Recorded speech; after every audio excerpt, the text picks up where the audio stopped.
하나님 말씀은 고린도전서 15장 51절 52절입니다. 우리 두 절만 한 목소리로 합독합니다. 51절 시작. 보라, 내가 너희에게 비밀을 말하노니 우리가 다 잠잘 것이 아니요 마지막 나팔의 순식간에 호련히 다 변화되리니 나팔 소리가 나매 죽은 자들이 썩지 아니할 것으로 다시 살아나고 우리도 변화되리라. 아멘.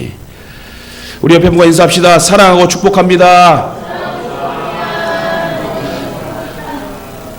한 번 더 합시다. 전도합시다.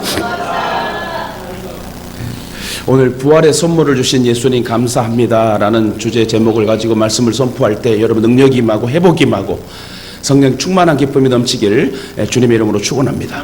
우리의 마음속에 주님이 역사하시고 은혜 주시면 너무 평강과 기쁨으로 인하여 회복이 됩니다. 질병도 치료됩니다. 그런 믿는 마음을 가지고 나를 온전케 하시는 주님만 바라보며 오늘 주의 음성을 잘 들으시고 은혜를 충만히 받기를 다시금 주님의 이름으로 축원합니다. 예수님께서는 우리의 죄와 사망과 저주를 짊어지시고 십자가에 죽으셨습니다. 그리고 3일 만에 다시 사셨습니다. 이 사실을 믿으십니까? 동의하십니까? 그런즉 부활은 복음의 핵심입니다. 이는 예수 그리스도가 복음이기 때문에 요한겔리온 기쁨의 소식, 복음이 예수님이십니다. 예수의 탄생하신 것도 복음이요 십자가에 돌아가신 십자가의 복음도 복음입니다. 아울러 다시 오심을 믿는 재림의 복음도 복음입니다. 이해 가십니까? 그러나 더욱 중요한 것은 부활의 복음은 복음 중에 핵심의 여러분 복음이다. 복음 중에 복음이 여러분 부활의 여러분 역사입니다. 고린도전서 오늘 15장 51, 52절 읽었지요. 고린도전서 15장을 부활장이라고 하지요. 예수 그리스도가 죽은 지 사흘 만에 무덤을 열고 다시 살아나셨습니다. 또 우리가 죽을 것이지만 그리스도가 재림하고 그때 다시 살아난다 하는 이 부활은 참으로 신비한 여러분 사건에 속한 진리이죠. 왜냐하면 그리스도가 재림하면 그를 믿다가 죽은 수많은 그리스도인들이 다시 살아나서 부활의 진리가 실현될 것입니다. 믿다가 여러분 예수 믿다가 잠자던 자들이 주님 부활하실 때 다 여러분 다시 부활한다는 거지요. 이렇듯 부활은 참으로 신비한 진리라고 말씀할 수 있습니다. 그래서 바울은 그리스도 주님의 부활에 대해 증거하면서도 부활이 없다면 어찌했을까 하고 8번이나 성경에 기록하고 고백합니다. 복음서에서도 그리스도의 부활에 대하여 오히려 의심하는 자가 있었다라고 얘기하죠. 심지어 부활하신 그리스도를 눈앞에서 보고 경배하면서도 내가 유령을 보고 있는 것 같다 의심하고 있었던 사실. 고로 부활은 믿어도 되고 믿지 않아도 되는 진리가 아닙니다. 부활의 진리는 절대적이요 기독교 복음의 중심이기에 반드시 우리는 부활을 믿어야 된다는 거예요. 여러분 부활을 믿으십니까? 저와 여러분도 죽으면 부활하여 주의 영광을 드러낼 귀한 존재가 되심을 믿으십니까? 그런데 부활에 대하여 처음부터 믿지 아니하는 사람들이 많이 있었습니다. 그들 중에 제일 센 여러분 강요했던 부활이 없다고 주장했던 사람들이 사두개인들이에요. 우리 주 예수님은 십자가에도 죽으시고 분명히 부활하셨는데 그럼에도 부정하는 이들이 많았습니다. 예수께서 십자가에 죽지 아니하고 잠깐 기절하였다가 다시 살아났다, 회생했다. 이를 신학 용어로 가사설이라고 그래요. 기절설이라고 합니다. 부활은 기절 상태 회생이 아닙니다. 예수 그리스도의 부활을 부정하는 사람들은 그리스도의 부활보다 죽음에 대해서 더 논하고 있어요. 부활이 더 귀한데 죽음이 더 여러분 의미를 두고 있다는 거예요. 여러분 죽음보다 더 큰 것은 부활입니다. 십자가의 죽으심의 역사보다 더 큰 것은 부활이에요. 그냥 십자가에 죽어 끝났으면 예수님이 십자가에 물과 피를 쏟고 돌아가셨으면 그걸로 끝났으면 아무것도 아니에요. 그러나 3일 만에 부활해서 우리가 영원히 주님을 찬양하며 살 수 있다는 이 부활의 진리가 있기 때문에 예수 믿는 것입니다. 아무래도 예수는 십자가에서 완전히 죽지 않고 기절 상태에 있다가 깨어난 것이다. 여러분 권투할 때 있잖아요. 막 권투하다가 한번 딱 어퍼커트든 뭐 어디 잽이든 이렇게 훅 해서 잘못 맞게 되면 기절을 합니다. 다운됩니다. KO 당합니다. 그러다가 한참 있다가 깨어난 사람도 있어요. 그런 걸 기절이라고 그래요. 근데 예수님께서 그렇게 잠깐 기절했다 다시 살아났습니까? 근데 그 당시 사람들이 자꾸 가사설, 기절설, 잠깐 기절했다가 다시 회생했다라고 주장한 사람이 참으로 많았습니다. 또 빈 무덤을 목격하고 예수의 제자들이 예수님의 시체를 훔쳐갔다. 또한 제자들이나 예수님을 사랑하던 이들이 너무나 사모하다 보니까 환상에 나타난 것뿐이지 실제는 살아나지 아니하였다는 환상설도 있습니다. 예수님께서 부활하심이 사실이란 증거는 물론 무덤이 비어 있다는 거예요. 마호메트는 무덤을 자랑합니다. 그러나 예수님 무덤이 없습니다. 이처럼 빈 무덤이 부활을 증거하고 있어요. 그래서 바울 사도는 그리스도의 부활을 증거하면서 첫째 게바 베드로에게 보이시고 다음은 야고보에게 보이시고 또 500의 형제들에게 일시적으로 보여주셨고 그 중에는 나중에 만삭되지 못한 나 바울에게도 보이셨다. 그럼 부활은 여러분 사실이에요, 거짓말이에요? 한 사람이 보고 거짓말도 칠 수 있지요. 환상설로 느낄 수 있고 기절설로도 느낄 수 있지만 500여 명의 성도에게 한 번에 보이셨다는 것은 이건 증거되는 역사예요. 사실이란 거예요. 제자들이 우리가 부활하신 주를 보았다고 도마에게 증거했을 적에 도마는 여러분 말했습니다. 어떻게 말을 했냐면 내가 그 손의 못자국을 보며 내 손가락을 그 못자국에 넣으며 내 손을 옆구리에 넣어보지 않고는 믿지 아니하겠다. 그래도 의심 많은 도마처럼 물었네. 그 찬양이 왜 생겼겠어요? 제자들 중에 도마가 참 의심이 많았나 봐요. 그 후에 그리스도가 도마에게 나타나셔서 말씀하셨습니다. 네 손가락을 내밀어 내 옆구리에 넣어보라. 그리하여 믿음 없는 자가 되지 말고 이제는 믿는 자가 되라. 도마는 그때 예수님의 그 음성을 듣고 손을 넣었습니다. 사실이야. 부활하신 주님이 사실이에요. 허리에 창자국으로 뻥 뚫린 그 동그라미 속에서 그 예수님의 그 허리에 손을 놓고 나서 이제 믿게 됩니다. 그때 예수님 뭐라고 또 말씀하시죠? 너는 나를 본고로 믿느냐? 보지 못하고 믿는 자들은 더 복되도다. 여러분, 저와 여러분이 복되다는 거예요. 2000년 전에 예수님의 십자가 물가비를 쏟으시고 부활하신 그 제자들에게 나타나시는 사실을 우리는 보지 못했어. 보지 못한 자들이 더 복이 있어요. 보지 못하고 믿는 저와 여러분이 더 복이 있대요. 성경을 믿고 그 당시 역사적 예수, 사실적 예수를 보지 못했지만 하나님 말씀을 통하여 증거되는 말씀을 통하여 우리는 믿는다면 저와 여러분이 더 복되다는 거예요. 또한 여인들을 중심하여 무려 11번이나 부활하신 이후에 나타내 보이셨고요. 이 말은 부활의 주님을 만났다는 말입니다. 한 번에 500명이 다 같이 봤습니다. 환상은 다 같이 볼 수 없는 거예요. 아까도 말했지만 한 사람이 보고 거짓말을 하지 신빙성이 떨어질 수 있어요. 그러나 2명, 3명 증인이 있고 500명이 한 번에 봤다는 것은 부활은 거짓말이 아니다. 부활은 역사적 사실이다. 부활에 분명한 증거가 있습니다. 그 증거가 뭐냐면 다른 거 다 제쳐놓고더라도 제자들이 변화됐다는 거예요. 예수님의 제자들은 예수님께서 십자가 지실 때 무서워 막 도망갔습니다. 베드로는 3번이나 부인했습니다. 예수님 십자가 물가비를 쏟고 채찍 맞을 때 아무 말 못하는 꿀벅머리처럼 아무 말 못하고 자기들도 잡혀갈까 봐 벌벌벌 떠는 이 겁쟁이들이었습니다. 그러나 예수님의 부활하심을 체험한 그들은 담대하게 외쳤습니다. 그렇습니다. 만약 부활이 없다면, 부활이 가짜라면 첫째 우리의 믿음도 헛것이라고 했어요. 전도하는 것도 헛것입니다. 예수 그리스도를 믿는 그리스도인들은 전부 거짓말쟁이가 되는 거예요. 아울러 그리스도의 부활을 증거한 베드로도 요한도 바울도 모두 제자들이 거짓말쟁이야. 또한 두 번째 부활이 없다면 우리가 의롭게 살 필요가 없어요. 그냥 노세 젊어서 노세 하면서 마음껏 술 먹고 담배 피고 유흥 환란이라 여러분 환각 속에 살 수 있어요. 그죠?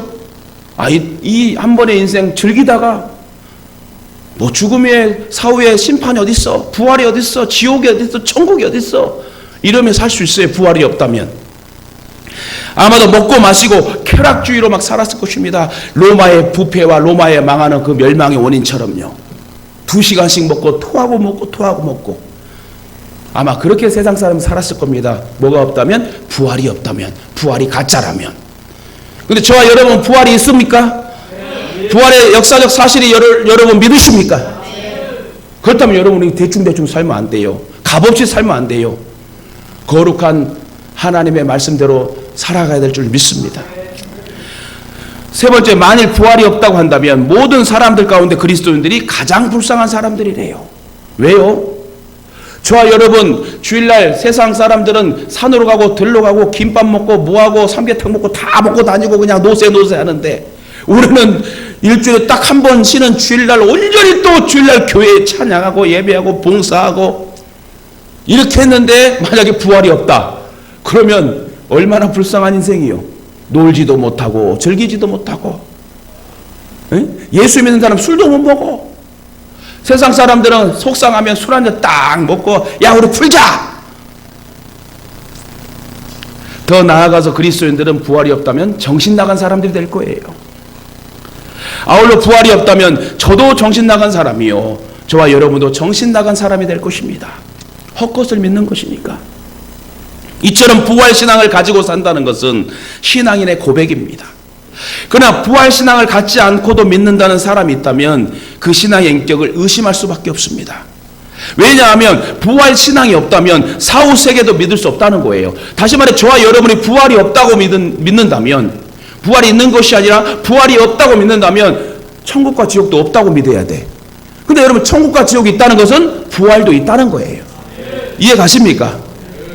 그렇기 때문에 부활신앙을 갖지 않고 믿는 사람은 세상 사람과 다를 바가 없어요.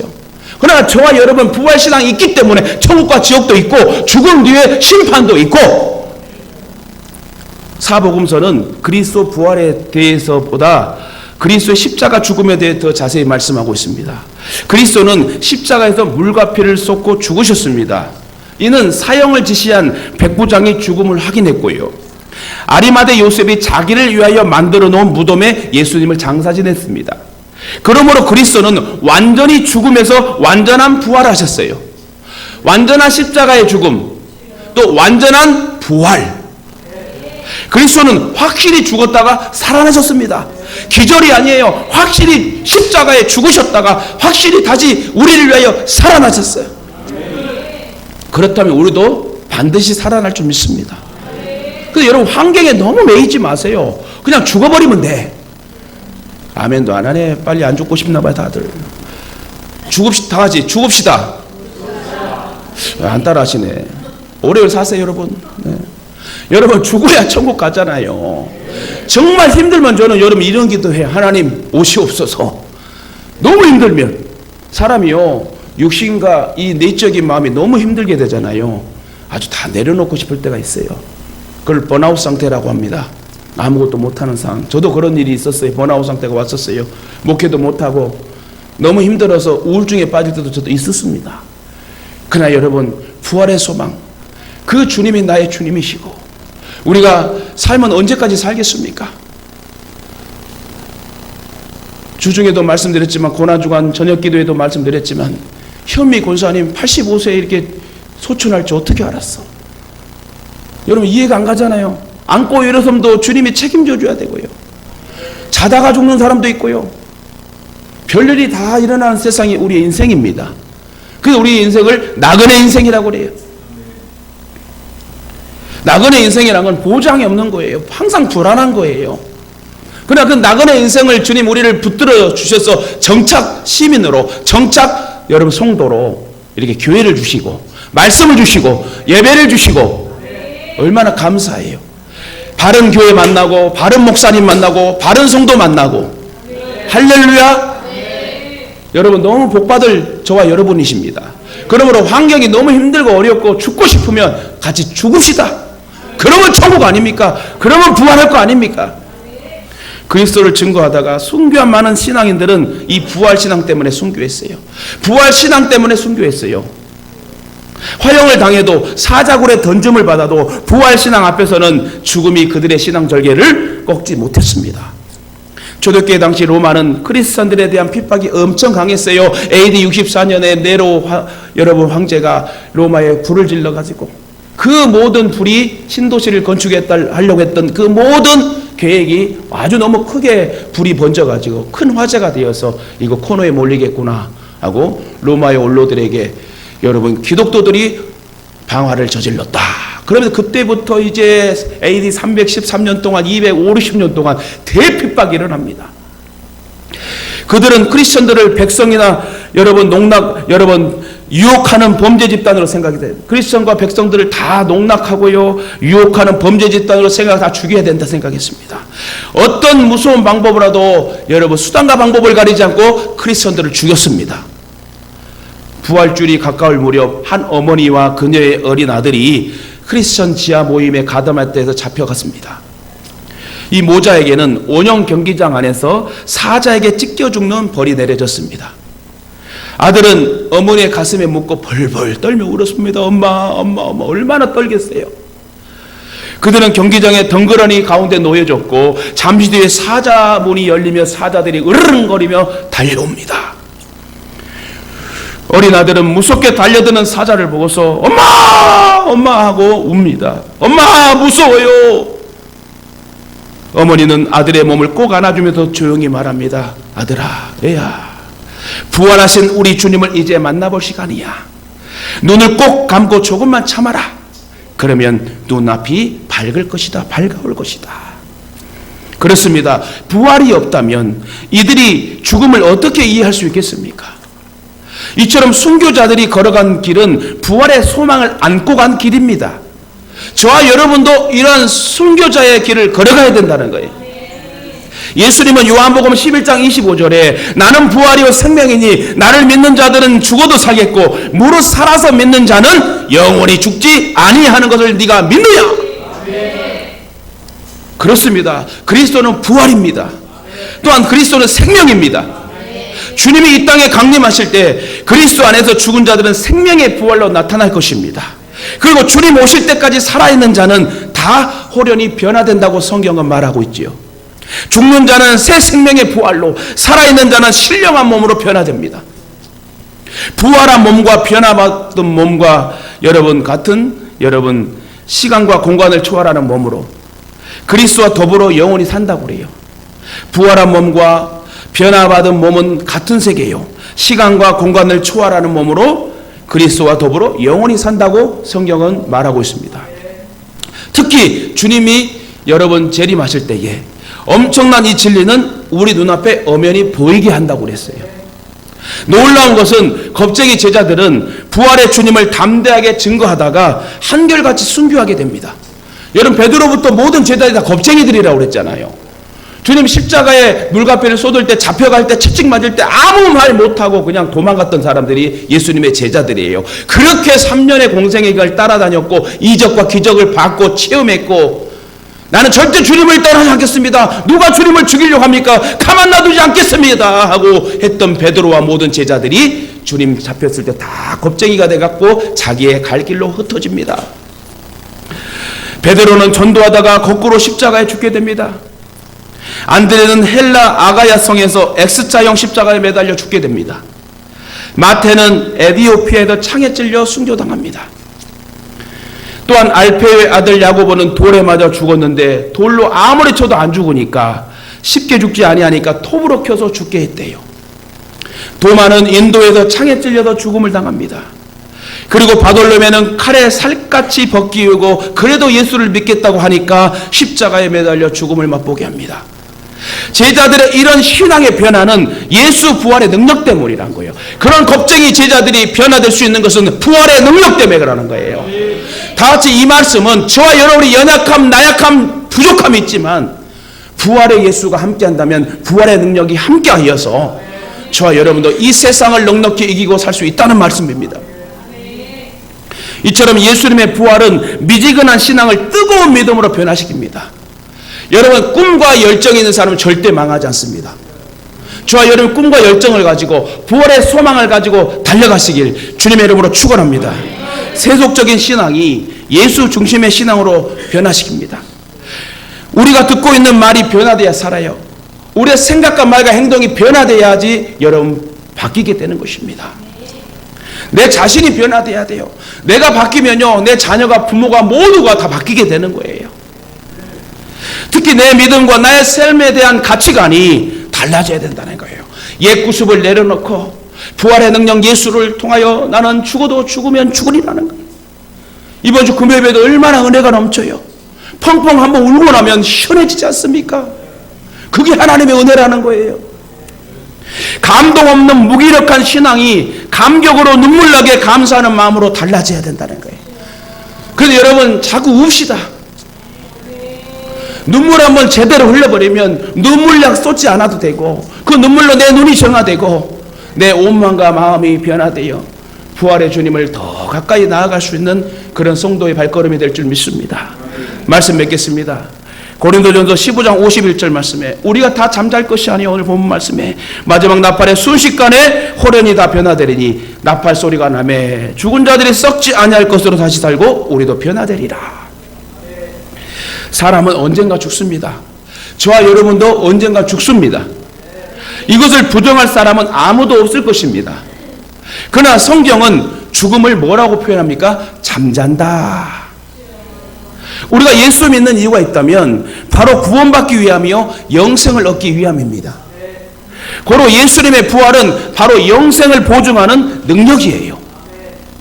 그 부활은 썩지 아니할 몸으로 변화되고 욕된 몸이었으나 영광스러운 몸으로 변화된다는 거예요. 또한 약한 몸으로 죽었으나 강한 몸으로 변화된다. 이게 이제 부활의 능력이란 것입니다. 그렇습니다. 부활은 변할 수 없는 진리입니다. 고로 우리는 확고한 부활신앙에 살아야 된다는 거예요. 내가 몸이 아프고 힘들고 속상한 일이 있어도 나는 부활해서 주님을 영원토록 찬양할 거야. 여러분 부활의 신앙으로 사셔야지 이 모든 상황과 경험과 환경을 이겨낼 수 있다는 거예요. 절대로 여러분 환경에 넘어지지 마세요. 환경을 이기게 하신 예수 그리스도 바라봐야지. 자꾸 앞에 것만 바라보고 어찌하지 아니요, 다 해결돼요. 어떻게 해요? 주님 해결해 주세요. 주님 감당케 해주세요. 주님 살려주세요. 이렇게 기도하면 하나님 살려주시더라고. 목회도 그러니까 할 수 있는 거예요.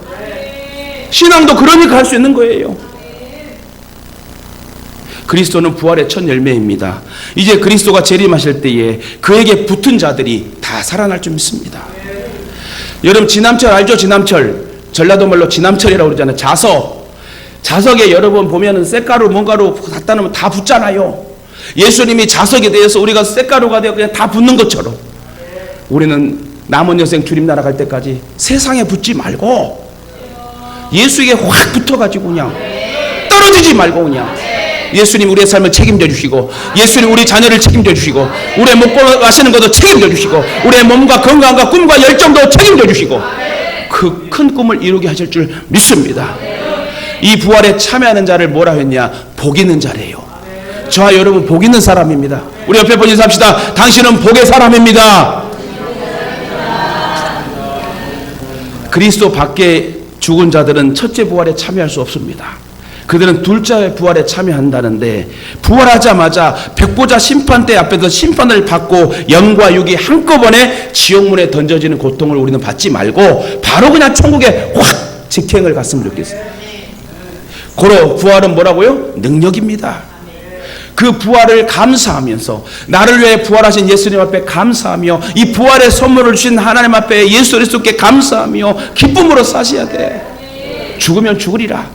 사도 바울이 그래도 그렇게 힘든 여정 속에서요, 돌로 맞고 매로 맞고 굶주리며 엄청나게 고통을 많이 받았지 않습니까? 1차, 2차, 3차 여행을 하면서.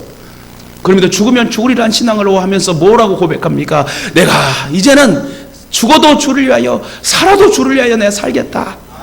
절대 내 생각과 방법으로 살지 않고 부활의 주님을 위해 살겠다. 그러므로 우리는 부활의 주님께 날마다 감사하며 사시길 바랍니다. 또한 부활하신 예수님을 증거하며 사시길 바랍니다. 죽음같이 캄캄하더라도 이제 우리에게는 영원한 광명의 천국이 준비되어 있습니다. 죽으면 천국이요. 저와 여러분이 부활의 소망을 가지고 담대히 복음 전도자로 삶을 사시길 다시금 주님의 이름으로 축원합니다.